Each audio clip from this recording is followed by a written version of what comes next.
Assalomu alaykum. Bugun sizlar bilan juda ham mazali bo'lgan olchali hamda o'rikli mojito kompotini yopamiz. Qish uchun juda ham mazali hamda xushxo'r bo'lgan, maza qilib ichasizlar. Bitta shu retsept asosida tayyorlab ko'rsanglar, doim shu retsept asosida yopasizlar. Yaxshilab sterilizatsiya bo'lib turgan bankamizga 1,5 kosa olcha, 2-3 shox miyata hamda 2-3 dona limon, 300 gram yoki 350 gram tabiiyligiga qarab shakar solamiz hamda shaqillab turgan qaynagan suvlarimizni solib, krishkamizni qo'yib, yaxshilab burab yopib olamiz. Juda ham mazali bo'ladi. O'riknikini ham xuddi shunday qilib tayyorlab olamiz.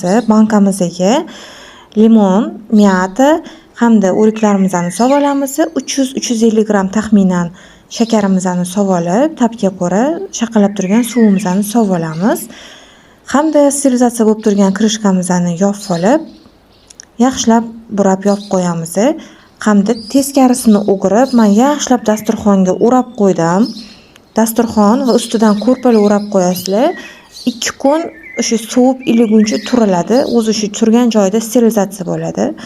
Bo'ldi, shu retsept asosida yopaman. Juda ham oson, mazasi shunaqa ham zo'r bo'ladi. Bittasini ochib 2 kundan keyin ichib ko'rdik. Juda ham zo'r mazasi. Sizlarga ham shu retsept asosida tayyorlashni maslahat beraman. Yoqimli ishtaha.